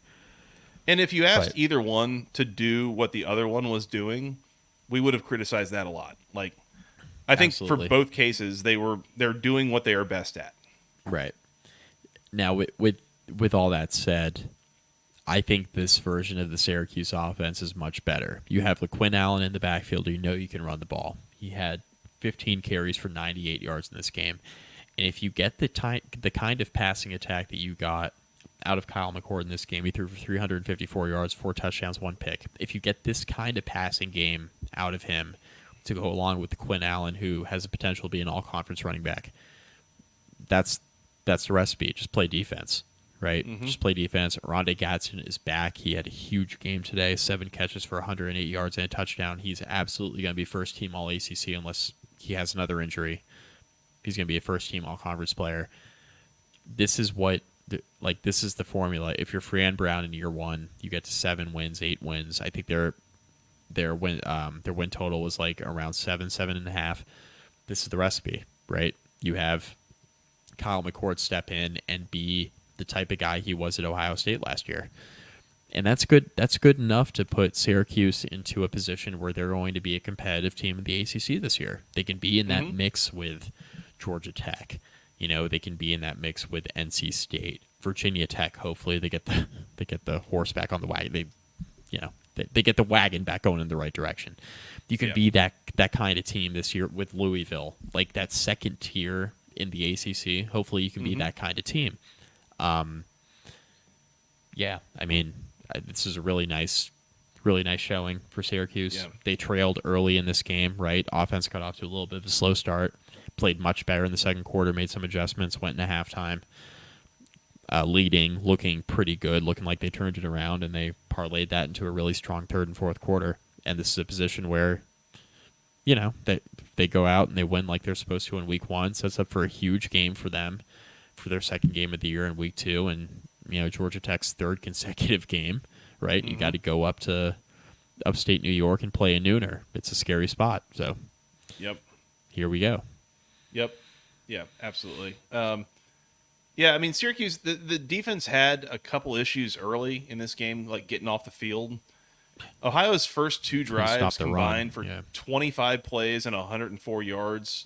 But they did only result in 2 field goals, so you won at red zone roulette, as they say. It's one of the things where, you just look at the scoreboard and the box score, and it's like, oh, Ohio was up 6-0 after the first quarter, but Ohio had the ball almost the full first quarter. So, Syracuse had the ball once, went 3 and out, and that was about it. But after that point, it was pretty much entirely Syracuse in this game. So, yeah, it's like, it's okay if it takes a quarter, and then things just kind of fall into place after that. So that was good. Yeah. Kyle McCord has 1 interception on his line. It was with 4 minutes left or less in a 2-score game. Not totally sure why we're throwing at that point, but it's fairly harmless. Yeah, it's one of those. I think sometimes we tend to get expectations that, Syracuse is favored by a bunch, and it's week 1, and they should probably just have the backups in by early in the third quarter. And then when it's not that easy, it's like, well, they made this was not a problem. This was fine. Again, we said it in the preview. Ohio has been a serviceable MAC team for a number of years. And for Syracuse to basically put this game away, again, late in the third quarter, like, that's a good sign. So credit to the Orange. Good look for Fran Brown. Good start. And, it's one. I do wonder, was this, a full exhibition of the playbook, or did we hold some stuff back and try to go a little bit vanilla with the conference slate starting next week? I don't know. Yeah, I mean, if there's another gear that this offense can go into, I mean, yep. Could it be a top 5 unit in the conference? I hope it's not next week, but that's just for my purposes, so. Yeah, I mean, for your sake, I hope it's not next week. But yep. Like I said, a little bit of a tricky spot. So Yep. We'll see. Syracuse 38, Ohio 22. Oh, let's see. What else do we got here, Mike? A lot of blowouts. Yep. But this might be the most interesting blowout. So we'll probably go through this one before we get into kind of a little bit of a speed round, I think, given that we're an hour and 25 in and we got like 6 games left. 1 a.m. on the East Coast. Yep. Yeah, 1:01 a.m.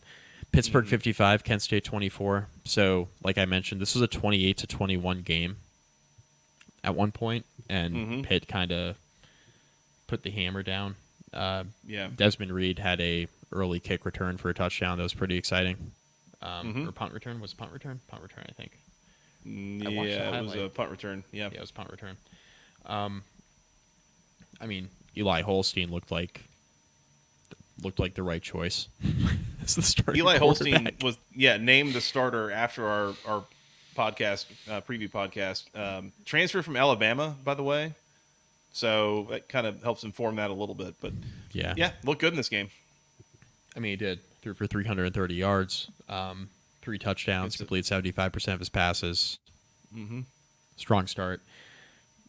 Desmond Reed, we mentioned the punt return. He also had 14 for 145 and a touchdown on the ground. So I think we should mention this. Desmond Reed is a freshman. He got the starting nod. Or he's a transfer, I'm sorry. He's a transfer from Western Carolina. He got the starting nod because Rodney Hammond has been declared ineligible for the 2024 season. This also took place after we recorded the preview. I think this news broke Friday. He was out. Yeah, he was not going to play this year. Yeah, we're not clear why he was declared ineligible. Why either? Like, they didn't say academically. They didn't say something criminal or something. Like, we have no idea. He's allowed to practice, and he's still a member of the program. So I would assume that's academic. But there was no. Sounds academic. It sounds academic to me, but there was no details. Maybe we asked Jim, but Jim probably knows.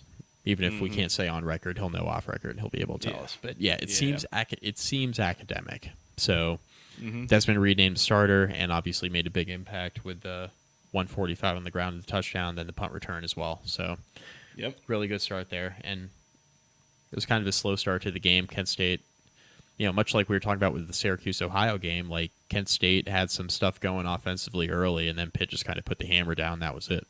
Yeah, Kent State came out at halftime and scored to make it 28-21 with about 10 minutes left in the third quarter. And after that, it's basically all Pitt. I mean, that was we went 27-3 after that. Yeah. So, Pitt drive chart in the second half. 3 plays touchdown, 7 plays touchdown, 5 plays field goal, 5 plays touchdown, 11 plays field goal. Yeah. Reasonably efficient, I think. But that's how you do it. Yeah, that's right. Pitt 55, Kent State 24. Let's go back in time. Thursday night, Wake Forest 45, NC A&T 13. And they played 2 quarterbacks, mostly Hank Bachmeier, though. We thought it was going to be Kern. Kern did play. Bachmeier played more. I think Kern started, didn't he? Mm-hmm. And Bachmeier threw 3 touchdowns. Kind of came in and had the thing on cruise control. And that's what happens when you've been in college like 12 years. That's what happens. So Yeah. Scoreboard made this one look close at halftime. It was 17-10. And then Wake put up 21 in the third quarter to, again, put this thing away. So it didn't stay all that close for all that long. And ultimately, you have an easy fourth quarter and cruise to a victory. Can't ask for a whole lot more. Good night for Wake. Yeah, Damon Claiborne, big game. Taylor Morin, Donovan Green, both nice games. So, yeah, Yep. I mean, pretty good start for Wake Forest. Obviously had to win this game. Yeah, you take that. Yeah. Oh. We hit Duke and Elon? Yeah, let's hit it. Duke 26, Elon 3, Friday night. Another game that was kind of close early. We were texting a group chat about this, but it's basically like Malik Murphy and a whole bunch of ass, right? So, like, I think that's kind of where we're Malik at. Murphy looking around like, is anybody going to help me here? Like, do I have to do this all myself? Oh, we're not going to run the ball. We're not going to run the ball literally at all. Okay, like, yeah. Spectacular. Duke as a team here, 27 carries for 59 yards. Jaquez Moore had 10 for 24. He did score a touchdown. Good for him. Star Thomas, 13 carries for 23 yards. No running game for Duke here against an FCS school, which is probably not going to bode well if you can't run the ball against Elon. That's not not good. This feels like this might be a work in progress kind of year for Duke. Year one, Manny Diaz. Year one, Malik Murphy. Like, you understand it. It's okay. And I'm not saying that they're not going to get anywhere. It's going to take some time, but this was kind of, I don't know, sleepy and kind of slowly figure it out. I mean, Duke went down. I mean, it was 10-0 at halftime, just barely. It took Duke almost the whole first half to get in the end zone against an FCS team, and it wasn't super smooth sailing on offense after that. Now, luckily, their defense. It took Elon basically the full 60 minutes to get anything on the board. There was one missed field goal that they had, but otherwise, Duke's defense just completely smothered Elon's offense. Which it's Elon, but at least it seems like there's something there on defense. So I wasn't inspired by this, but it could have been much worse, and we'll see how it translates. But yeah, it feels a little bit like it's going to be Malik Murphy or bust for Duke, just entirely on offense. So we'll see. It's going to be a lot of Malik Murphy to Jordan Moore. So if you're interested in that connection, maybe you're playing like prize picks and you got some over. So like college fantasy, something like that. A little college fantasy. Like maybe you're into Duke a little more than we will be this year. But like if this gets to 4 or 5 wins, I would be surprised. They cannot run the ball. So not great. That's going to be problematic. Not the best. Duke 26, Elon 3. Louisville 62, Austin Peay 0. Tyler Shuck threw 4 touchdowns. Isaac Brown had 123 yards rushing on 5 carries. That's what you do. I didn't watch a lick of this, so I don't know if you have any thoughts. Just the biggest ACC blowout of the weekend that, you really couldn't have asked for any more from Louisville in this game. They just dominated from the very beginning, so shout out to them. Shout out to a healthy Tyler Shuck through one game. We got 11 more. We'll see how that goes. Cal 31, UC Davis 13. This was 14 to 13 at halftime. Yeah. Not a game that was that big of a blowout, for sure. No, and turned into one, but was not. This had heavy NC State vibes. Mm-hmm. Now, granted, UC Davis is pretty decent. Yeah, workable. We probably, like you mentioned, probably should have given them more credit on the preview. But look, this is a game where Cal should have taken care of business, and they did.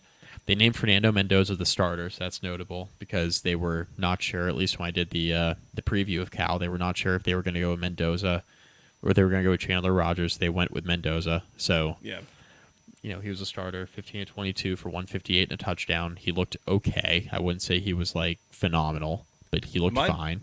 My biggest problem with this game for Cal, you can't be playing UC Davis and have Jade Knott come away 14 carries for 49 yards. Right. Your best player can't run the ball in this game. Yeah, ACC Player of the Year candidate, one of the best running backs in the country, and he comes away with less than 50 yards on 14 carries. That's not a good sign. That's signaling an offensive line issue that when we previewed Cal, we talked about quite a bit. Yeah. So just something to monitor. The offensive line did not look fantastic. And this is a Cal team that, in theory, should be threatening for a bowl game, and they did not look great. Jade Knott, like you mentioned, he's a stud. The fact that he didn't even eclipse the 50-yard mark rushing is notable. So, yep. Keep an eye on that. They are traveling to Auburn next week. So thoughts and prayers. Have fun, Cal. Have fun with that, because Auburn looked pretty good tonight. I mean, granted, they also played an FCS school. They look pretty good. Yeah. So, whatever. Fair enough. Cal 31, UC Davis 13. UVA 34, Richmond 13. Calandria 17-23, 297, 3 touchdowns. Lengthy lightning delay here. But was this like a 3:30 game that took until like 10 o'clock to finish, or what was it here exactly? No, I think it was a little bit later than that, but they were in a storm delay for a while. I think they were I believe they were a night game, but it finished up after Notre Dame did. So it was it started before Notre Dame. It started before 7:30 window and ended around the time or right after ND did. So took a while. There were some storms that rolled through here, but anyway. Richmond, not a bad FCS program, and Virginia did not mess around with them at all. Like this was another. The scoreboard doesn't look like a blowout, but it was 27-7 at halftime. Like it was not all that close. Pretty quickly. Yeah. So credit to the Cavs for getting that done. Game was over, left no doubt. Calandria looked sharp, and we see the upside with him, right? So this is the upside you're going to get. This is good. It's good for UVA. Absolutely. Try to make a bowl game. Yep. Oh. Virginia 34, Richmond 13. I think there's only one left. I think so. And I didn't watch a lick of this either. SMU. You didn't? I you didn't watch this game, Mike? I did not watch. Shame. I did not watch SMU 59, Houston Christian 7. I watched every snap because I am dedicated to this podcast. Sure, you did. Good more than I'm dedicated to my 3 kids and everything. Anyways, Good for you, Joey. I don't believe you for a second. I don't this either. I know. I don't believe you for a second. Preston Stone started this game. They did the whole rotating quarterback thing. Yeah, I'm looking at the box score. Stone got them in the end zone the first time. Then it was Kevin Jennings for the Sumner Mater. Yeah. Are they really bought in on doing this rotating dual quarterback thing? Yep, they are, because Kevin Jennings got him to the end zone a few times. Then it looks like Preston Stone was back in. Then we had a fumble. Then we had a Kevin Jennings touchdown in the second quarter. Yeah, they were legitimately rotating quarterbacks. It looks like almost every other possession. Which I guess that's what you do against Houston Christian. But I'm not crazy, right? Like Preston Stone didn't look great in the opener, but he threw for 3,000 yards last year. So I'm trying to figure out what we're doing here. I would hope that I could just chalk that up to week 1, week 0 jitters, and maybe timing's a little bit off. You haven't seen some live bullets in a while. That's where I'm with you. I don't really understand this whole, we're acting like Preston Stone is one of the 5 best quarterbacks in the conference, but he doesn't get to play more than 60% of the drives for SMU. Why are we so hell-bent on getting Kevin Jennings in the game all the time? And in a game like this, if you told me that Preston Stone played the first 8-9 drives, whatever, and then Kevin Jennings came in and played the final 5, or what? Okay, sure, fine. I get that. What I don't get is Jennings played the first one, and then the Stone played the next 2, and then Jennings played the next 2 after that, and it's what? Why are we flip-flopping in the second quarter of this game? That's what I don't understand, and it doesn't seem like anything kind of came back to bite him here, but just it's odd. It's weird to me. It just doesn't seem like they're really set on it. And look, I think he finished runner-up in the Conference Player of the Year race to Michael Pratt at Tulane last year. He was the second leading passer in the AAC, and you're trying to replace him. So I think there are some obvious concerns there on the SMU side. Just makes me wonder, like, look, if you think that he's not the guy and you think that a 3,000-yard passer should be rotating in and out of the lineup, it sounds to me like you already know the answer to your question. Sounds like Jennings is the guy if you're not trusting that quarterback. Yep. So that's my thought on it. Something to monitor. Yep. I mean, I don't think they're going to be able to do this all season. Maybe you can do this at the G5. You're not going to be able to do this in a power conference all year once you play like real teams. Yep. That aren't Houston Christian. Agreed. So. Agreed. Like, we had one more winner tonight. Everyone's favorite South Korean baseball team. CW Underdogs. CW Underdogs, now 12-4 against the spread. Shout out to Lee Nobody for bringing that one up. We've missed our favorite South Korean baseball team. We have the CW Underdogs. There's actually one more game we have to recap. That I don't think Scott probably thought to put a banner for this one, Joey. But play the sound. Hang on. Oh, jeez. Oh, no. Play the sound. No. Hang on. Play it. Hold on. Where is it? Somebody. By the way, before I do that, we put out a call during the last episode that was like, wait, did anyone ever actually confirm that this is in fact, a falcon sound? Is it an eagle? Is it a hawk? Like, who knows? We had a comment on the video. Hawk. So that's a red-tailed hawk. Like, told you, someone knows. Someone knows, and you bet your ass they did. Bowling Green 41, Fordham 17.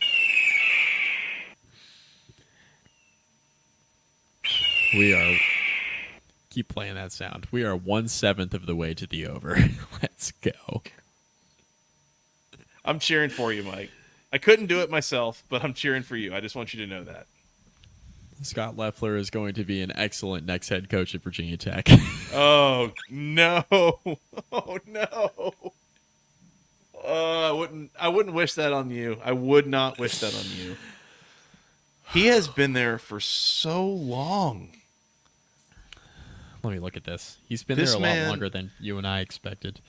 This man is the definition of failing up. It's unbelievable. We said that, right? But he's been there. It's hard to believe. This is his 6th season at Bowling Green.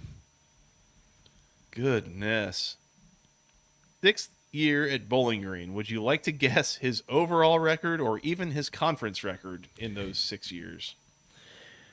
Let's do the overall. The overall is wrong on the... No, there it is. No, it's correct. It's correct. He is 21-35 at Bowling Green with two... He is 14 games under 500. But he's taken them to back-to-back bowl games. Quick lane bowl games. 2 straight. Beggars can't be choosers. Yeah. It's 2 straight. And listen to me. If he takes them to another quick lane bowl, guess what cashes? The other team's money line? Well, no. The over for me probably cashes.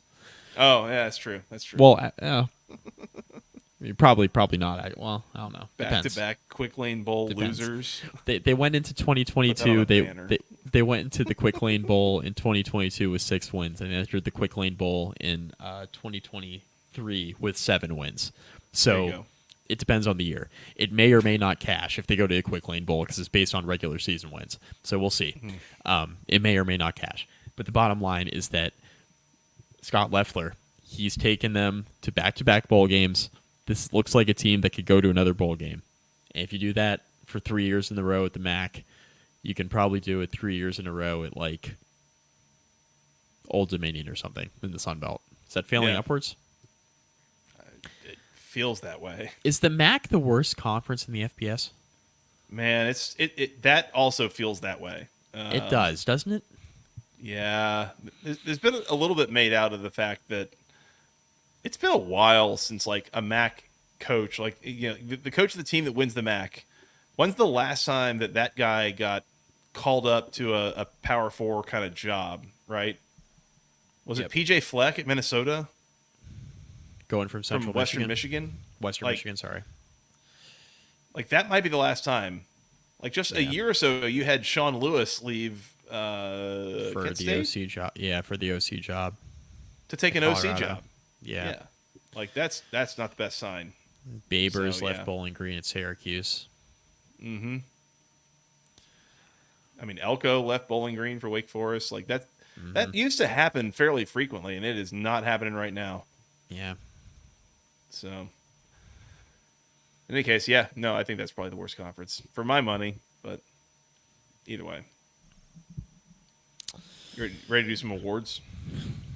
Yeah, let's do some awards. Let's do it. The Go ACC Moment of the Week, as mentioned, Mike. I think we got to go to the end of the North Carolina-Minnesota game. Yeah. How'd that go? So we mentioned how North Carolina survived. The part that we didn't mention is that Minnesota had a field goal to win this game, and they missed it. And remember, Minnesota was at home here, right? So opportunity to win it on your home field as time expires would be very exciting to the 15 fans in attendance. But this is what happened. They missed the field goal, and they set off the fireworks anyway like they won the game. So you get Mac Brown hugging his assistants, all the players going crazy because they just picked up their first big win of the year, big non-conference game against a Big Ten school. And said Big Ten school, Minnesota, is setting off fireworks like they just won the game. So you had the fireworks going off in the background like Minnesota won, but actually Carolina won. They're celebrating on the field. Go ACC to that. Go ACC to that. Not an ACC team, but a very much a Go ACC spirit move there from Minnesota. Love that. Yeah, it was in solidarity for the ACC team that won the game. Yep, absolutely. The Kobe Bryant Memorial Volume Shooter of the Week. Oh, easy. Easy for me. Yeah. Easy for me. It's That's Max Max Johnson. Johnson, right? Yeah. It's Max Johnson. Yeah, it's a layup, dude. 12 of 19 for 71 yards and a pick. Are you kidding me? Yeah. 12 completions, 71 yards. That's the thing we actually forgot to mention completely about the Georgia Tech Florida State game from Ireland was the graphic at halftime that showed that DJU was averaging negative air yards per throw. Yeah. Yep. In other words, on average, his passes were being caught behind the line of scrimmage. Like that's the kind of energy that Max Johnson was channeling here in this game of just dink and dunk left and right. That's kind of ridiculous. Hate that he broke his leg. Sounds like he's going to be okay. Best wishes to him and his family. Not trying to make fun of any of that. Just all the stuff that happened before that was, what are we doing? Chef's kiss. Love it. Really, really bad. I have a Brian Van Gorder Memorial You Tried Award candidate. Hit me. This, again, did not happen in an ACC game. But it was ACC officials. Notre Dame, Texas A&M. Whose idea was it to bring ACC officials to that game, by the way? It was so, Joey, it was so bad. We had a Riley Leonard quarterback sneak that looked like a first down during the play live.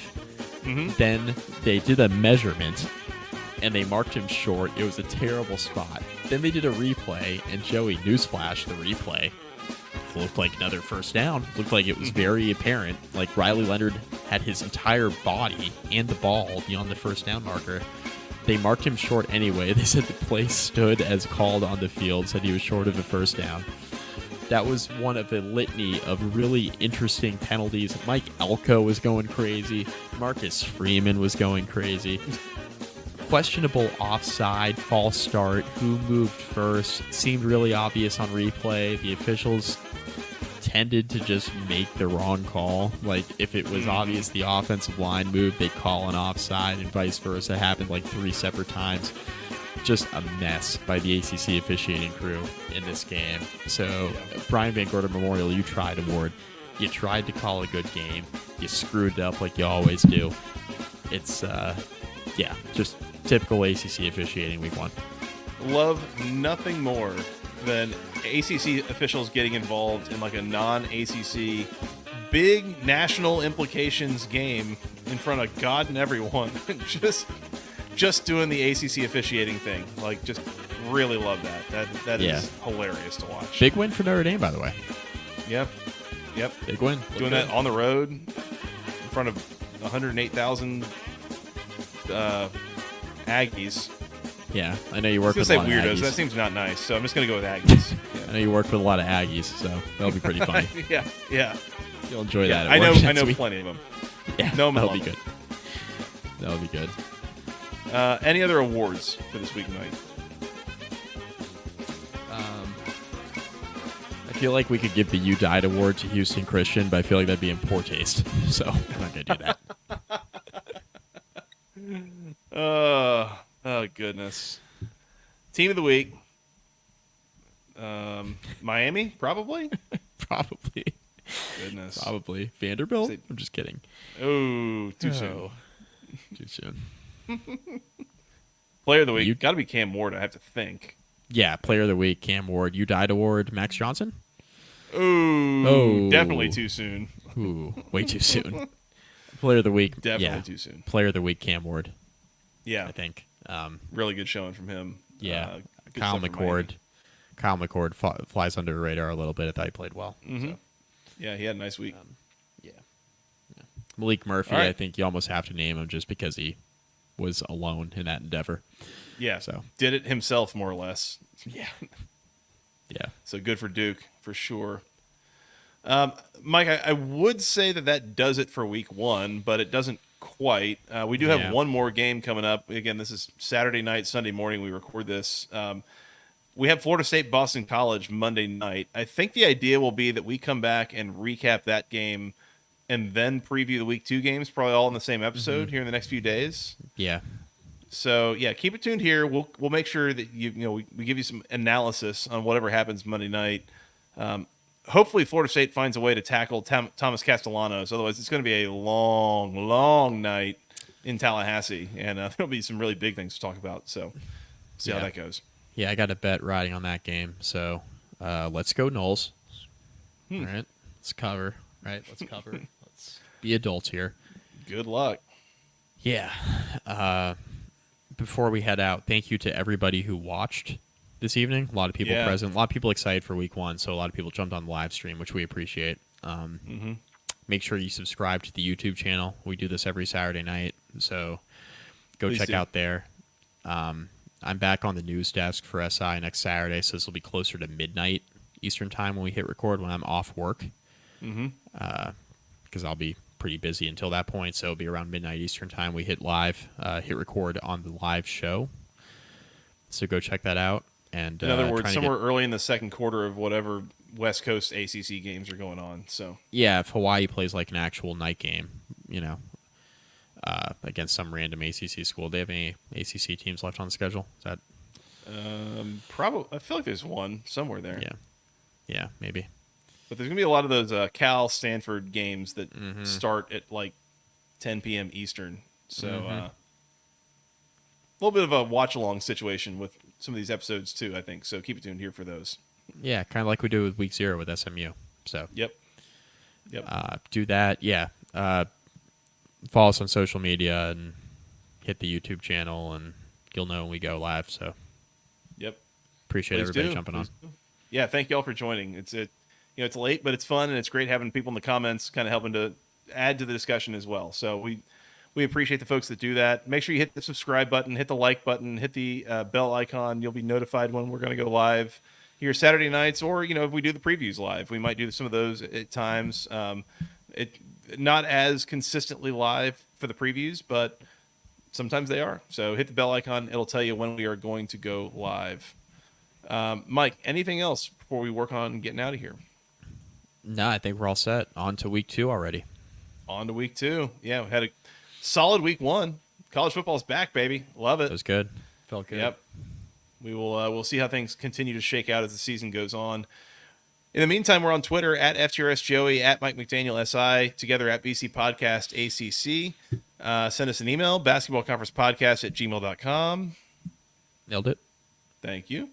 Lots of other places on the social medias. Mike, you want to tell us about that?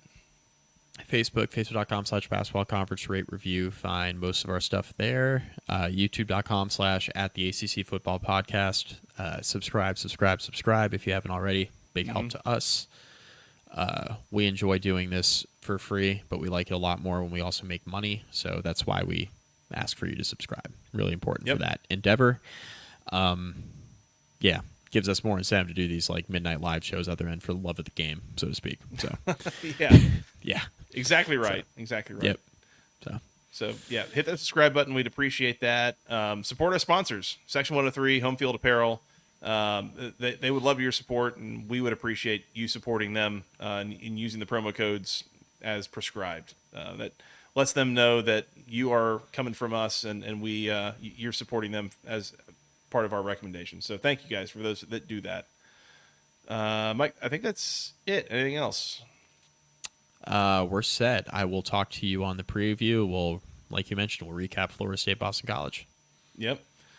Recap them, and we got a whole week 2 slate coming up next week as well. So, keep it tuned here, and it'll be, either Tuesday night or Wednesday night. We'll get together and do that, and it'll be in your podcast feeds and on YouTube shortly after that. So come find us then. Yep. Please do. All right. For that guy, Mr. Mike McDaniel, I am Joey Weaver. Thank you guys so much for listening. And by the way, for producer Scott as well. He had to drop off earlier, but he was part of this as well. So shout out to him as well. I'm Joey Weaver. He's Mike McDaniel. We'll talk to you again very, very soon to preview week 2. Until then, go ACC.